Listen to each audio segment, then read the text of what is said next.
Two Caribbean countries call on the EU to take them off a new tax haven blacklist. And in sport, Jamaica Scorpions urge to step up their game in round 7 of the regional 4-day competition. I'm Dawn Paris, and this is the Caribbean in 10 for Thursday, December 7th.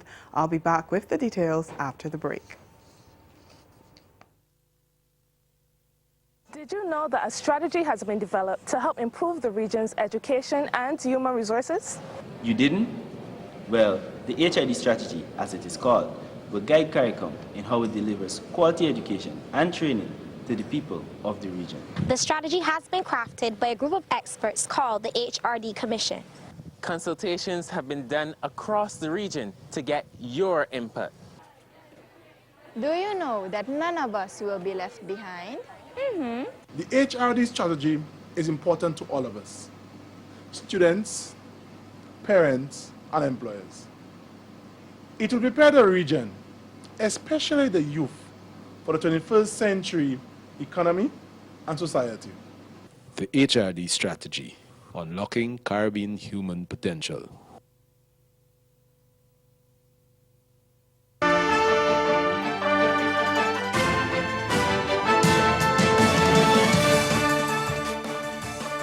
Grenada and Trinidad and Tobago are demanding that they be removed from the new tax haven blacklist the European Union released this week.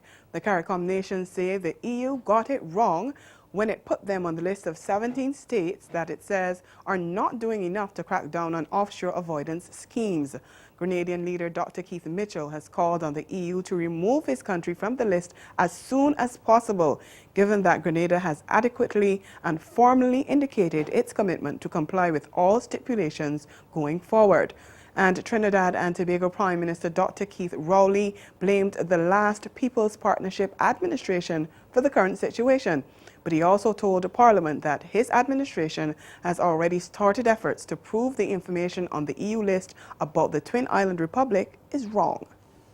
Trinidad and Tobago chose in 2011 to subject itself to Global Forum oversight, and in 2014 reinforced that position, but did nothing to put us in a position to execute that commitment. And therefore, now that we are being lumped with those who are in that basket, what is not being said is that in the last 24 months, this government has done yeoman service in trying to bring us to a position to avoid these kinds of labels. Barbados and St. Lucia were the other Caribbean countries on the global list of tax havens. 7 people are in police custody in Trinidad and Tobago following a $5 million TT heist at the Piarco International Airport yesterday morning. Among them is an airport security officer. CNC3's Christy Ramnarine reports that the first citizen's shipment of money to Tobago, being transported by amalgamated security officers, was hijacked by armed men at the Caribbean Airlines loading area. But as the amalgamated officers were about to secure the cargo trolley onto the tarmac, an airport security officer halted the team. Police say the airport security told the amalgamated officers that the tarmac is a restricted area for firearms. CNC3 understands that as the amalgamated officers and cargo cart reversed, a Hilux vehicle with 4 heavily armed men dressed in camouflage resembling that of regiment officers pulled up. The men, who were also wearing masks, are said to have ordered everyone to lie on the ground, then proceeded to rob the cart containing the cash. The bandits escaped in a waiting black Hilux, which was later found abandoned in Orapun Gardens with false number plates. The airport's authority confirmed the robbery via media release just after 2 p.m., saying the organization was working with the police and an investigation was launched. More than a year and a half after it was recommended, the apology from the Jamaica government for the events in the May 2010 incursion in West Kingston has been delivered to affected citizens. It came yesterday afternoon in the House of Representatives from Prime Minister Andrew Holness. When he took the floor, he first apologized unreservedly to the people of Jamaica for the fear and uncertainty that defined that time, before saying sorry to specific groups of people. To the people of West Kingston, and in particular, the residents of Tivoli Gardens and Denham Town, who were most affected through loss of life and damage to property and the pain they endured by the violence that took place. To the men and women of the security forces that were facing unprecedented levels of violence. A number of our members of the security forces also lost their lives. Their families continue to grieve and are still trying to pick up the pieces. To all the families of those who lost loved ones or had persons injured during that period, Mr. Speaker, on behalf of the government, the state, the security forces, we apologize. Well, the apology was one of 15 recommendations put forward by the Sir David Simmons-led West Kingston Commission of Inquiry into the incursion. The commission said it was necessary in order to calm the hurt, bitterness and resentment of the people of West Kingston and to promote restorative justice and bring closure to what it called a sorry chapter in Jamaica's history. Stay with us. Your Midday Sport is next.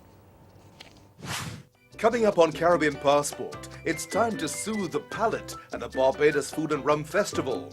We'll celebrate Christmas in Trinidad and Tobago with some Latin flair and enjoy the musical offerings of Johan Chakri and the Caribbean's very own Three Tenors. Season's greetings from the Caribbean Passport family.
Jamaica Scorpions hope to continue their good form as round 7 of the regional 4-day competition begins today. Scorpions, currently sitting third on the table after securing back-to-back wins so far, will face TNT Red Force at Sabina Park. But head coach Robert Samuels is hoping his men will step up their attack. We get more in this report. With back-to-back wins in the competition, the Jamaica Scorpions have hopped from 5th to 3rd in the regional 4-day competition. Now in front of them is the Trinidad and Tobago Red Force team, who are 2nd. Head coach Robert Samuels of the Jamaica Scorpions team says he's hoping the momentum will continue for his team. You want to win at home.